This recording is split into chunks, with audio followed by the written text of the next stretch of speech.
আবারও গোপালগঞ্জ যাওয়ার ঘোষণা দিয়েছেন জাতীয় নাগরিক পার্টি আহ্বায়ক নাহিদ ইসলাম। বৃহস্পতিবার বেলা 11টার দিকে নিজের ভেরিফাইড ফেসবুক পেজে এক পোস্টে তিনি এসব কথা বলেন। তিনি বলেন, আমরা আবারও গোপালগঞ্জে যাব।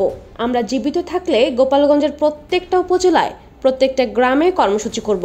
গোপালগঞ্জের প্রতিটা ঘরে ঘরে জুলাই গণ অভ্যুত্থানের পতাকা উড়বে। তিনি লিখেছেন, গোপালগঞ্জ নিয়ে আমাদের অবস্থান গতকালের বক্তব্যেই পরিষ্কার বলা হয়েছে। পুরো বাংলাদেশের প্রতি আমাদের যে কমিটমেন্ট, গোপালগঞ্জের প্রতিও আমাদের সে কমিটমেন্ট। গোপালগঞ্জের অধিবাসীদের প্রতি রাজনৈতিক বৈষম্য আমরা বিরোধিতা করি।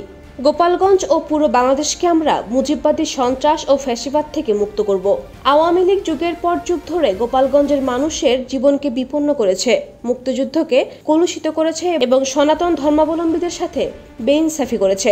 আমরা বলেছি, আমরা এই পরিস্থিতির পরিবর্তন ঘটাবো।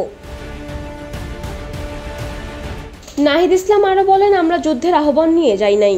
আমাদের পূর্ব ঘোষিত শান্তিপূর্ণ কর্মসূচি ছিল। মুজিববাদী সন্ত্রাসীরা পরিকল্পিতভাবে হত্যার উদ্দেশ্যে সশস্ত্র হামলা চালায় আমাদের উপরে, যেরকমটা জুলাই গণ অভ্যুত্থানেও হয়েছিল। আওয়ামী লীগ সবসময় একটা গৃহযুদ্ধ পরিস্থিতি তৈরি করতে চায়। গণ অভ্যুত্থানে আওয়ামী লীগের এত হত্যাযজ্ঞের পরও 5ই আগস্টের পরে অনেকেই রিফাইন্ড আওয়ামী লীগ আনতে চেয়েছিল। তাদের মনে রাখা উচিত, আওয়ামী লীগ কোনো রাজনৈতিক দল নয়, এটা একটা সন্ত্রাসবাদী সংগঠন।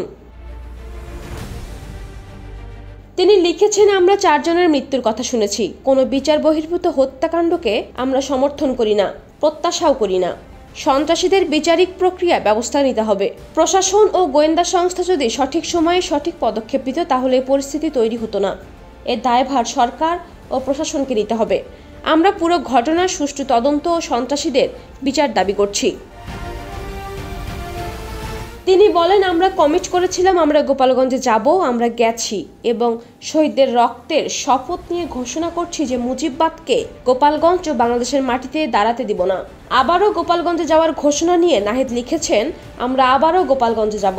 আমরা জীবিত থাকলে গোপালগঞ্জের প্রতিটা উপজেলায়, প্রত্যেকটা গ্রামে কর্মসূচি করব। গোপালগঞ্জের প্রতিটা ঘরে ঘরে জুলাই গণ অভ্যুত্থানের পতাকা উঠবে। গোপালগঞ্জ মুজিববাদীদের হবে না, বাংলাদেশপন্থীদের হবে।